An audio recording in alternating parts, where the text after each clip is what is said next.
What part of the country Well, you live in, sir? I live in Eureka Springs, Arkansas, Okay. and you're in California, right? Yeah, I'm in LA, LA. All right. Well, Pasadena. welcome to Faithful Film Fanatic, and today I have actor Dean Simon. I want to Simone. thank you for your Simone. Is that what you said? Simone. Yeah, there you go. There you go. Simone. Simone. Okay. Well, Yeah. thank you for your time. And I was curious, since you've been an actor and you've been in stuff, what made you want to start acting?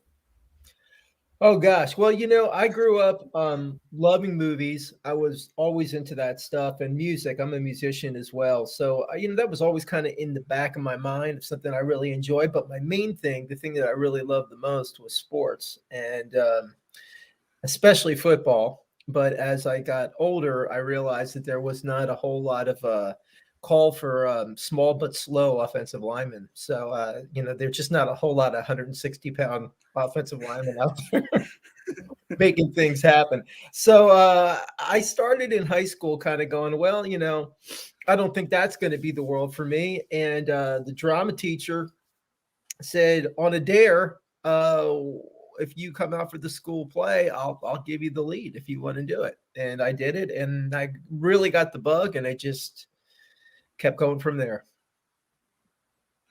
And you wrote Game Day. What inspired you to write it?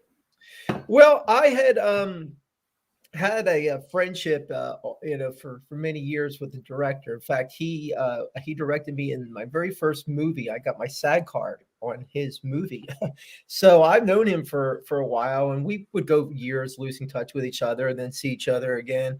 And we ran into each other because I had another script, one that I'm actually getting ready to. I'm in pre-production with right now that he had read and really liked, and he said, "Well, I'd like to do something, and I said, "Yeah, that would be great." And he pitched an idea about doing something about my family. So I wrote this one with him. I came up with an idea about maybe the arena and where to put it. And he came up with ideas. He's a really brilliant guy. He's a great writer. And we just wrote it over this COVID vacation. And then we made it over the COVID vacation. So we're still on COVID vacation. I imagine with the COVID, there were a lot more challenges than what you've been used to in the past with writing this and making it into a film. Yeah, there was. I mean, we did the things that we needed to do on set. We kept the protocol. It was a not a huge crew, so it made it easier to keep everybody safe and do the things that we needed to do. Um, it was incredible. Really, honestly, it was a blessing that the way that everything just came together, fell together. Every aspect of it was just charmed and blessed. So we were very fortunate that it came out, especially to be able to have made it during this period of time. And I think that one period that we made it was when it was getting a little bit better. So it sort of opened up a little and then it's shut down again. So, I mean, it just couldn't have worked better with timing. And that's how it got done. Thank you, God. Amen. That. Amen.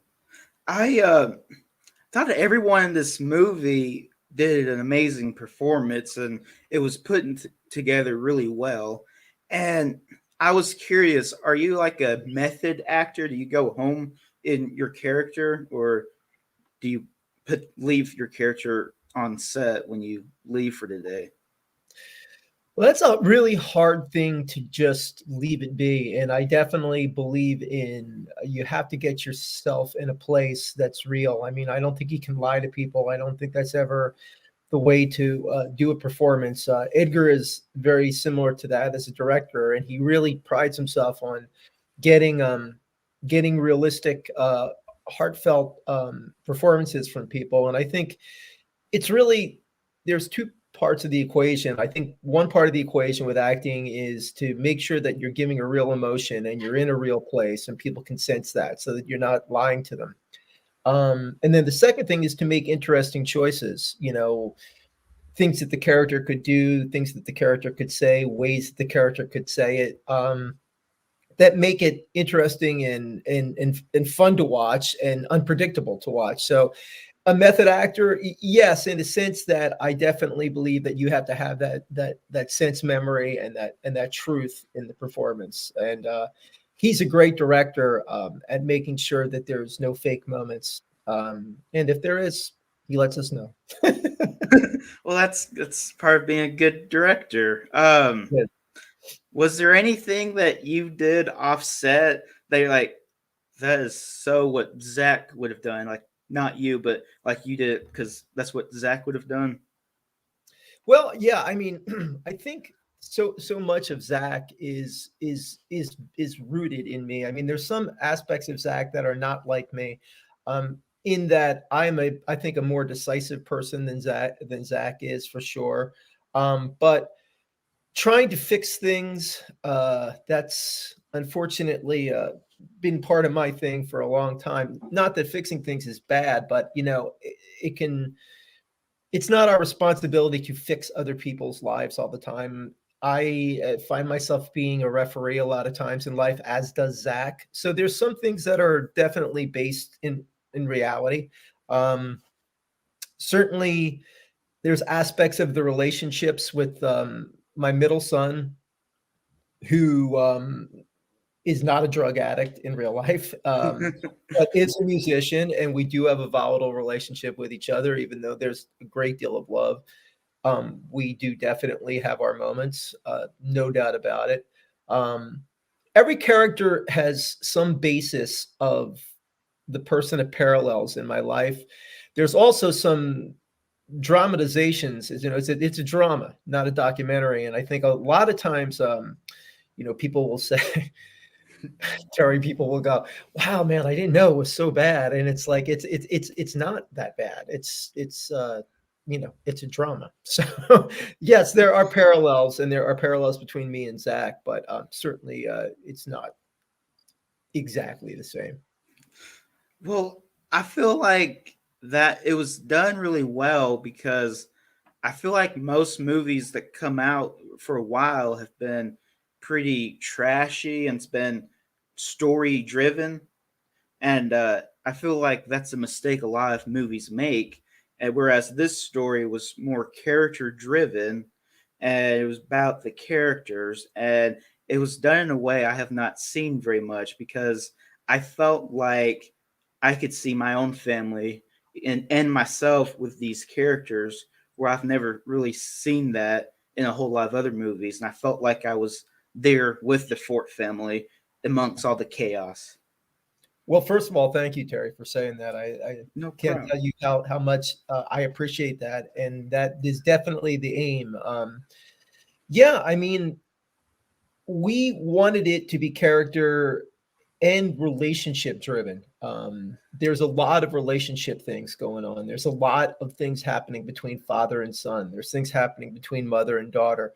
Um, let's face it. I mean, all of us, and all of our families, we live largely unresolved lives, unresolved with our parents, unresolved with our children, sometimes unresolved with our spouses or our friends, and you spend a lot of time trying to reconcile those relationships and figure out ways to navigate through them and to survive as you're doing it. And we really wanted to show that all those characters were at varying stages of trying to do the right thing, not doing the right thing at all, kind of doing the right thing, thinking they're doing the right thing, and by doing that they're actually, holding other people back in the story.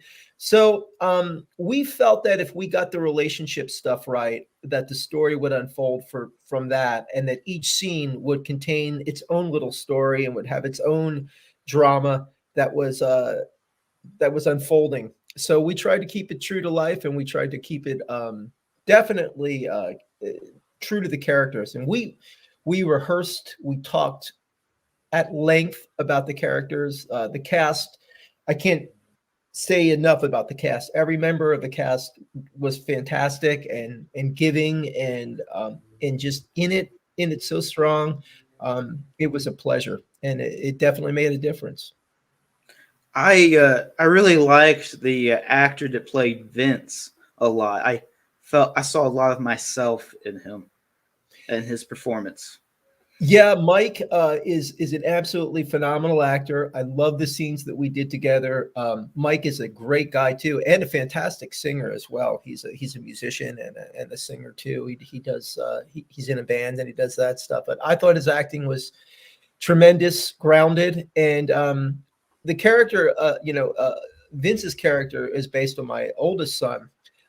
Again, some similarities, some vast differences. He's happily married, and he's head of a science department. He's not just subbing, though he did start as a sub, and there were times in his life when he went through that. But I just think Mike did such a great job bringing the humanity to that character, and he's a terrific guy and a terrific actor. Yeah, and it's kind of funny, but when Jamie's the actress that played Jamie later on in the movie, when she did something that I didn't like that she did to your character, I I was so mad at her character, so I thought that she did an amazing performance.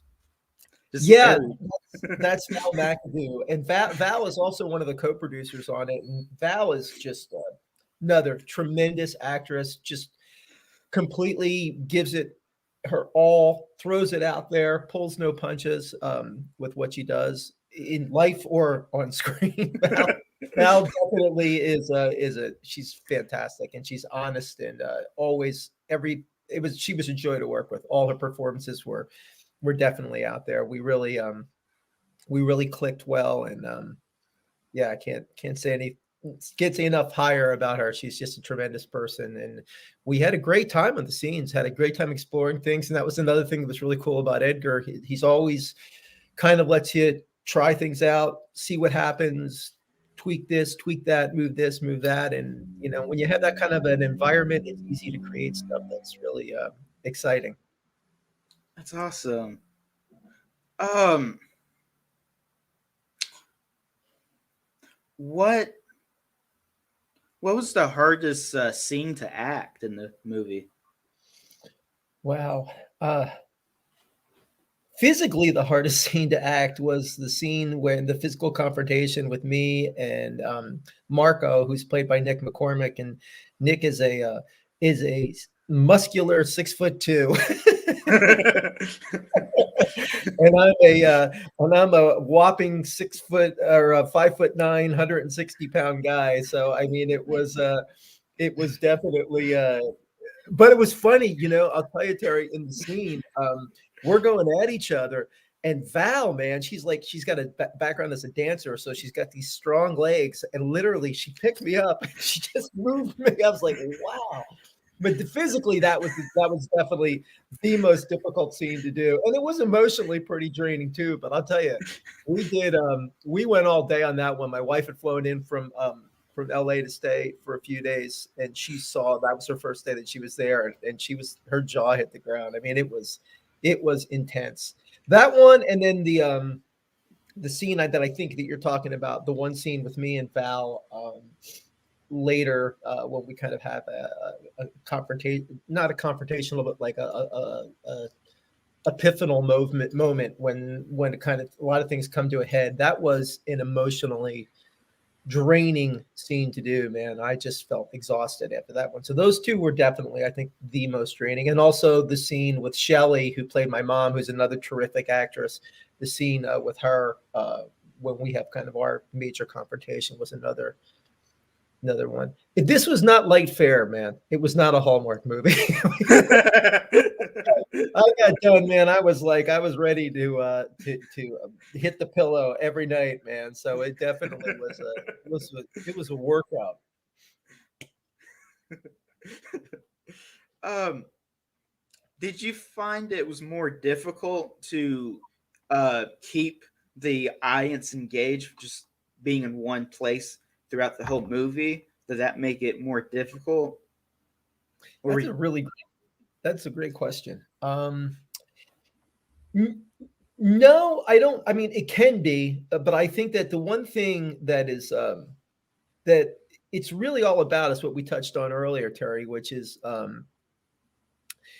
you absolutely have to have something going on in every scene where there are two characters or three characters, but basically there's two main characters in a scene where this character wants to get here and this character wants to get there, and it's that crossing of streams and that battle for each person to get to that spot.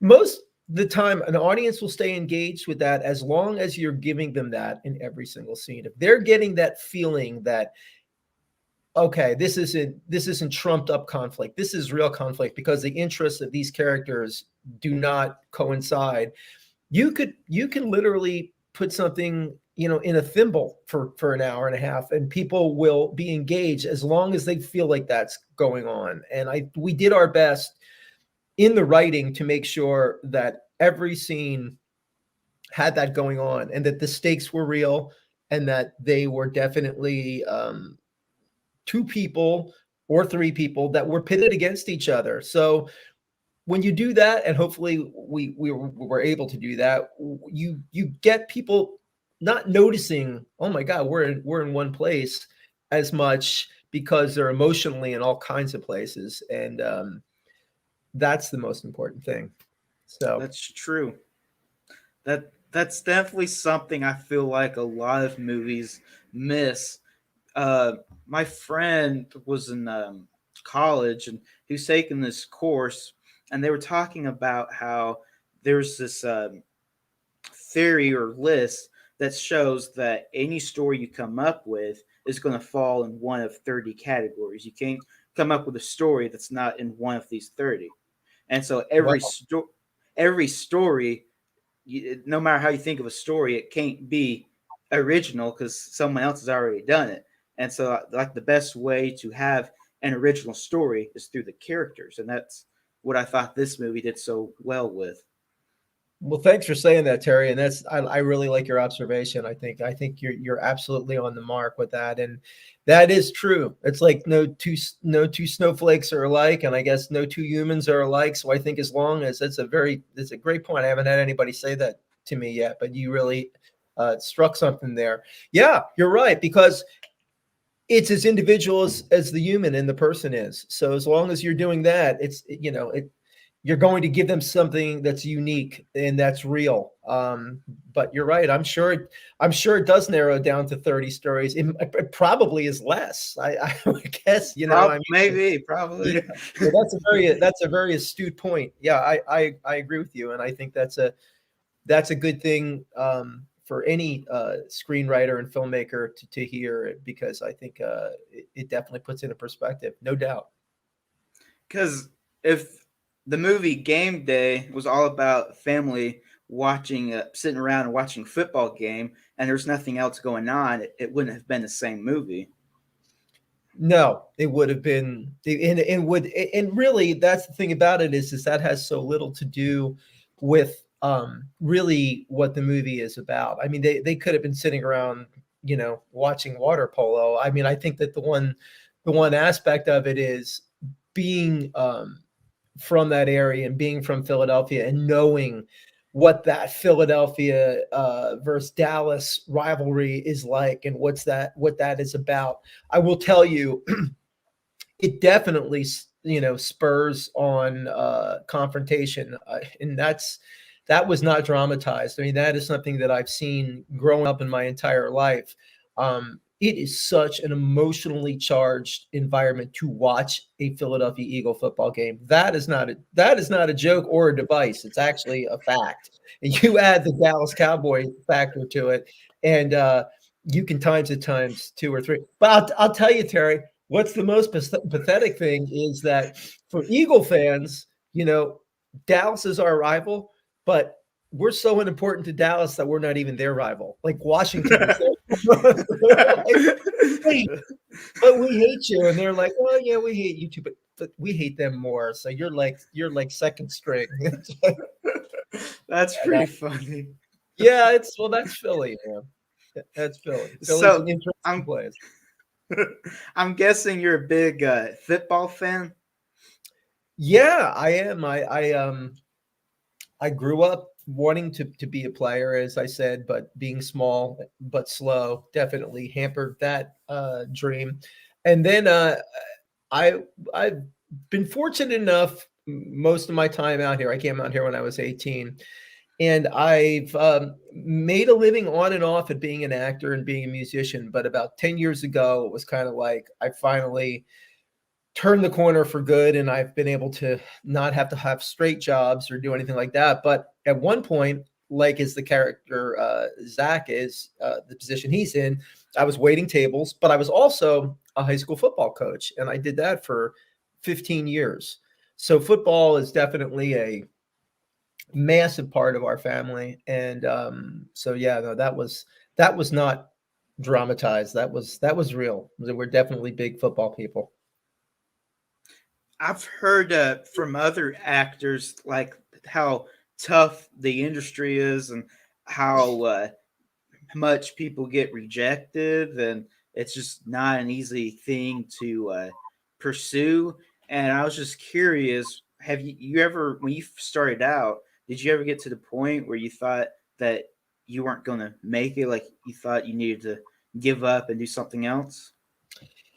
Well, you got to have a real healthy dose of self delusion. That's like you got to walk in with lots of strong abilities to kid yourself.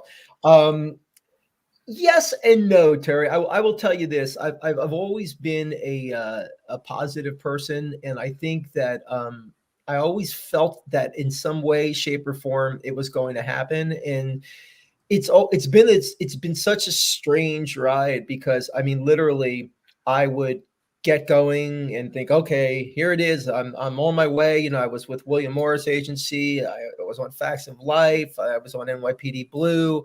I would have these moments, and then I would have moments where I was on nothing, and I couldn't catch a cold, and I was like, working at a construction site or waiting tables or something. So, I had it going both ways, but I will say this. I always was able to rebound and come up and hit a period of time where I was making money and it was doing well. So, hope springs eternal. All you need is that little, that little thing, like Jim Carrey says in Dumb and Dumber. So you're saying I got a chance. that's, Yep. that's what it is. It's like, okay. So, no, I think there were moments, but the closest I think I got, I was really thinking of getting my certification to teach and really jump into coaching full time. But as luck would have it, work started coming in, and then that was it. So I haven't looked back since that point. That's good. I feel like optimism is the best way to live. I think it is, and faith, and I am definitely a person with a lot of faith. I'm a devout Catholic. I go to church weekly. I don't push my beliefs on other people, but I will say for me, um, it has made a big difference. I always have faith that God's got it, and I just try to say, okay, this kind of sucks right now. But whatever it is, I know it's going to come out the way you want it to come out, Lord. So there you go. I'm letting it go, and it has always worked out for me, and it's never failed. So faith, I think, has been actually even bigger for me than probably the greatest optimism I could muster up on my own. Well, that's awesome that you believe in God, and I believe in God too.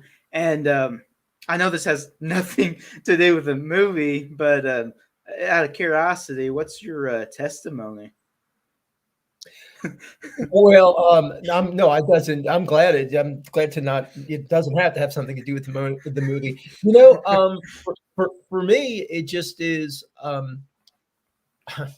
what can I say? There was not one thing or one moment where I went, "Oh my God, I'm lost," or I need this. You know, I was raised in a pretty devout Catholic environment.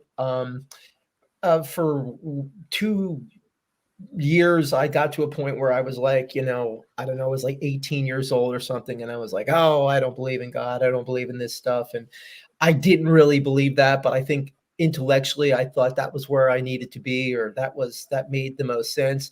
But I snapped out of that so fast. And I think that I can tell you this, in every aspect of my life, every single time that I have ever been at that point where I'm like, wow, I'm in trouble. Wow, that my back is really against the wall. And I've said, Jesus, just help me. God, help me in this situation, please. I have never, never, never been let down or let to fall in any of those situations. And it seems to me, as they say, he may not come when you want him, but he's right on time. And that has been the case for me. And like I said, that is the greatest difference in my life. I am no holy roller, as you can see. I can cuss up a blue streak, and I can drink with the best of them. So I'm definitely, not a perfect person, and but I do know that God forgives me for all of my imperfections, and I'll share this with you. I heard I went to mass yesterday with my family, and the priest had a great sermon, and he was talking about how in every face that we see, in the face, and as I look at you and you look at me and we look at the people that we deal with every single day, there's an opportunity there. Those people are looking at us and their eyes are on us. To what will we do? What will we be for them? And there's a quote about Walt Whitman that said that each one of us, in our eyes and in our face, carry letters from God to the people around us. So we have to be there for each other. And I think that's the main thing, is if we put it in our minds every day to be there for each other every single day that we can, and help each other out, I think everything else takes care of itself. So with that, and I'm paraphrasing his sermon, but it was a very touching sermon and everybody was moved. You could really feel it. So we stood up at one point to, I said the Our Father, and this 80-year-old woman stood up and she passed out, hit her head on the floor. And it was right at that moment that that sermon that priest had just said completely was like, everybody rallied around this woman. And I think she's okay. She's going to be okay. But it was just incredible to see right there, just as he said it, just as we thought it, just as we felt it, it was God works through us, and we have to do our part, because that's what it's all about. And um, getting back to the film and to what we try to say in the film, it's basically like, to thine own self be true. You have to be true to yourself, but in the same respect, if by being true to yourself it means that you're destroying somebody else, there is no way that you're going to reach a happiness and a fulfillment and a decency in your life. um, we have to give and we have to be there for others. So if you're asking me what my testimony is, that's my testimony, is that we are not there for us, we're there for each other, and we're there to do positive things and do God's work for each other. So there's my long-winded answer on that, man. But if you get me started on that, I could talk for 3 hours. I totally believe the same thing. I feel like so many people try to force Christ down people's throats, and I feel like that's why so many people have the wrong ideas of what it means to be a Christian. Yep. Because our jobs are to show people love, not make it seem like it's a cult. Yeah, that's really well put, Terry. Yeah, you hit the nail right on the head. That is true. And I think a lot of times when I say it, and I've been doing a lot of podcasts and talking to people, and most of the time I think I'll just say it in passing. I don't make a big deal out of it because I'm certainly not out to proselytize. But you're right. Like if you mention it, people do look at you like, give you the cult eyes, like, is he, what's going on here? And it's too bad that that's how it is, because I think most of us, if it's not a Christian belief, it's, we're Jewish or we're Muslim or we're something where we believe in God and we believe that there's something there. And it's so funny how it's gotten so difficult, to just discuss it like you and I are discussing it right now without somebody looking at you like, are you trying to convert me? What's going on? It's so weird. Like this one day at work, I was just having a normal conversation with somebody, and they were offended when I asked them if I needed to pray for them. And I just think that's so weird, like how people's mindsets are and their Yes, view. that is strange. It would be like if somebody asked me, "Can I pray for you?" I'd be like, "Please, pray for me." Like, I could use all the prayers and blessings that I could possibly get in my direction. But no, you're right, man. I think people are. I don't know, because I guess, of course, as is anything in life, even the most beautiful things in this world are corrupted by some people who try to find a way to make a buck off of it, or to turn it into something for their own grandizement and power. So I guess Christianity and Catholicism and have gotten their share of those people, but like Terry Wood hasn't. Okay, I mean That's everything, true. everything has.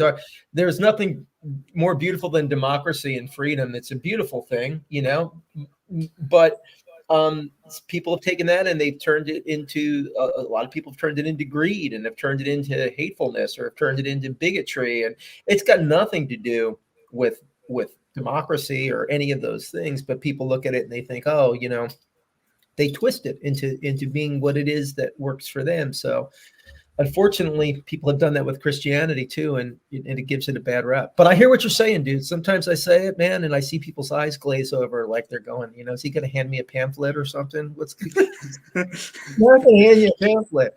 I just, love God. I love Jesus. I pray. It's like, sue me. I don't know. That's where I'm coming from. Yeah. I I wanted to I wanted to pray for that person so bad, just out of spite, when they told me when they were I'm offended praying for by you out of sight. I'll show you and pray for you. I like that. I think that's what Jesus was talking about. That is great. Did you pray for him? Yeah. Good. Good. I love it. I love it. So, what's some more information about the upcoming film you're working on? Well, the upcoming film, we're just getting started and getting some folks in place, moving forward with it. It's called Sam's Hidden Pieces, and it's really about love and romance and self-discovery that can exist for baby boomers. People sometimes think that we get over 50 and that we're just playing bingo and uh, and mowing the lawn, and people forget that boomers my age, we're the punk rock generation, so we're not like really that's not for us. And so it's really a story about this woman named Sam. The film's called Sam's Hidden Pieces. And Sam goes back to her small town to take care of her mother. And when she goes back, because her mother has had an accident, she reconciles things in her past as well as a love relationship that existed in her past. And as the story progresses, all these forms of self-discovery and self-awareness starts to pop up. So it's really a story about confronting your own demons and working through them, and not to say that you can't go home again, because sometimes you can't go home again. Sometimes going home is exactly what the doctor ordered. And to game day, as I said, I'd come out here when I was 18, and I am a Philadelphian. I'm from the Philly area. So going back to film and spending that much time there, because I've been going back and forth for business of the movie and stuff, as well as the almost 4 weeks of shooting and stuff that we did. Um, I'll tell you, Terry, it was just the most beautiful, cathartic experience for me. I mean, my wife had never been. She totally fell in love with it. My kids were all Philadelphia fans, even though my kids were born out here. They all root for the Philly team still and stuff. So going back there and seeing it, we love it. And the next film, Sam's, we're hoping to do in the Philadelphia area as well. And so that's kind of what I like to do is have a place back there in Philly, keep our place here, and you know, keep cranking them out, man. Yeah. It sounds like Sam's Hidden Pieces will be a good movie. Thank you, man. I feel really good about it, and the script has gotten great response. I have a really terrific director attached to it right now, and we're working on some of the getting the pieces in motion and stuff. But looking to also work with some of the folks back there that we worked with before on game day, and really excited about it. And as far as Edgar and John Paul, who were the executive producer and director and producer of Game Day, they've got a new one that they're working on too, which looks like it's going to be fantastic, and I'm hoping to be a part of that as well, and have a role in that. And Pete and Val, who are the co-producers of Game Day, and they I think are gonna be involved with Sam's as well. And it's like a family, man. I mean, it's like any workplace, and you find people you love, and you find people you respect, and you find people that you want to keep working with. And I again, back to to God, I think that He puts us together with people and situations, and I think that like you and I are together here talking right now, and I think that it's done for a reason. And I always trust that we're on the path that we're supposed to go to. So yeah, I'm excited about the next one. Man, I'm just excited to get up every day, Terry. I wake up, man, and I'm just like, thank you, Lord. I got 3 sons, a beautiful wife. My parents live with us. They're in their 80s. I get to do what I want for a living. My Philadelphia Eagles didn't really get it done this year, but there's always next year, man. I'm kind of curious, since your parents live with you, do they like still like have the mindset, since they're their parents, they kind of boss you around, tell you what to do, even though they live with you? Well, I mean, I will tell you this. I will tell you this. My dad was a corporate executive, and he held all kinds of really important jobs. He traveled the world over. We moved in a lot of different places growing up. Um, so he's definitely an alpha male all the way, and he's a guy that's used to having things done the way he's used to having those things done. I left home when I was 18, not because I had a bad home situation, but because I can't remember where. I think they were moving to Dallas. To Dallas, I think is where they were moving to, and I was living in San Diego at the time, and I had just gotten an agent in LA, and I was like, I think I'm going to go to LA. So we hadn't lived together since I was 18. So it was a while, it was a minute. And so let me tell you something, Terry. Let me tell you, man, those dynamics, they don't change. It's exactly the same, man. And, like my mom is like, she gets up at 7 in the morning and starts cleaning and cooking, and she does not stop till 9 o'clock at night. And that has not changed one iota. And man, don't dirty her kitchen. Do not dirty her kitchen. You do not want to dirty her kitchen, okay? Or even get in the way of that little 5'1" train, man. You do not want to get yeah, man. I mean, some of those dynamics don't change at all. But I'll tell you something, Tara. As is exactly is the case in the movie, we have 3 generations here. My mom and dad, me and my wife, my youngest son who's 14, and my middle son who's 26, and we're all here. One big, loud Italian family, man, right here. Our That's neighbors. awesome. Oh yeah, every Sunday, man. Yesterday, I tell you, yesterday could have been the scene out of Game Day. It was like football, arguing with my middle son. Just it really was. It was yesterday was a little piece of game day, man. That's funny. Well, I'm going to have to get off in a few minutes. I gotta go to work tonight. So before we stop, was there anything else you'd like to talk about? I just couple of things. One thing I'd like to say is for those who want to come and see our movie, it's on Amazon and it is on Vimeo. And the best way to get it is to go to our website. Easy. It's www.gamedaythemovie.com.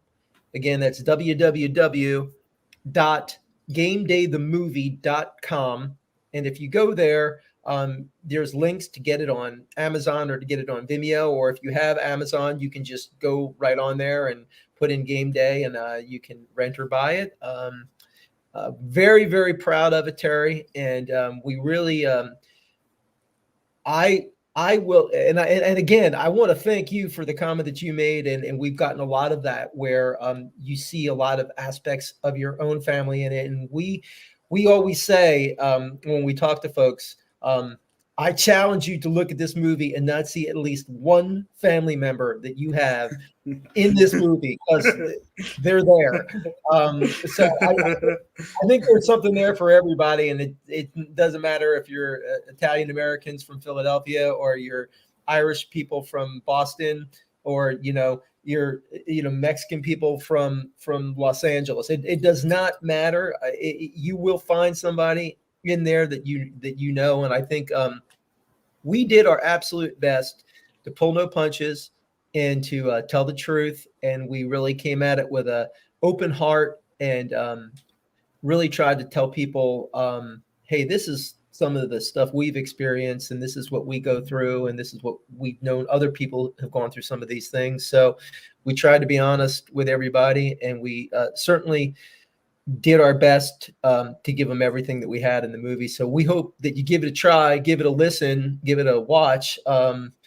Go out and get Game Day, and we will. We hope you enjoy it, and thank you, man, so much for having us, having me on, and having me be able to talk about the movie. No problem. It was an amazing movie, and definitely one that's not made as much anymore, and very enjoyable. Thank you, Terry. Well, we love that 70s cinema, early 70s cinema, and we definitely try to be true to our heroes like William Friedkin and Scorsese and Coppola and all those phenomenal filmmakers, man, from the 70s. So we think that y'all like it. We're very, very proud of it. And Terry, thank you for having me, man. It was great. No And problem. we got to talk about God a little bit. How about that, man? Yeah, that's I awesome. wonder if anybody's going to look at us weird when we live here, man. When we leave, we're going to be like, don't be handing me in the tracks, man. Don't be trying to convert me. But it's funny though, because like it's so awesome. Like, I had this crazy story once where I rededicated my life to God because I realized that I was treating people in my life like crap. And so it was like the day after I rededicated, I was working at a job I hated, and I didn't have any money in my bank account, and I forgot I didn't have any money. And I went to Sonic to get some breakfast. And the second I realized I had no money in my account, I couldn't pay for my breakfast, and I'm wasting everyone's time, the electricity in Sonic goes completely off. And they had no choice but give me my meal for free. They didn't charge me. Wow. Dude, you know what, man? And that's how it works. Sometimes it's just that amazingly evident that there it is. No, God bless you, man, and God bless Sonic for losing that electricity right at the right time. Like I said, man, Yeah. he may come with fun, but he's right on time, even for breakfast, man. Exactly. That's a great Exactly. story, man. Well, hey, keep fighting the good fight, man. That's what we're all going to do, right? Right. It was wonderful having you, and I look forward to us working some more in the future. Absolutely, man. Thank you for having me, Terry, and have a good day at work. And God bless you. And folks, again, that's game day. www.gamedaythemovie.com. All right. God bless you, brother. God bless you too, pal. Thanks for having me, man. No problem.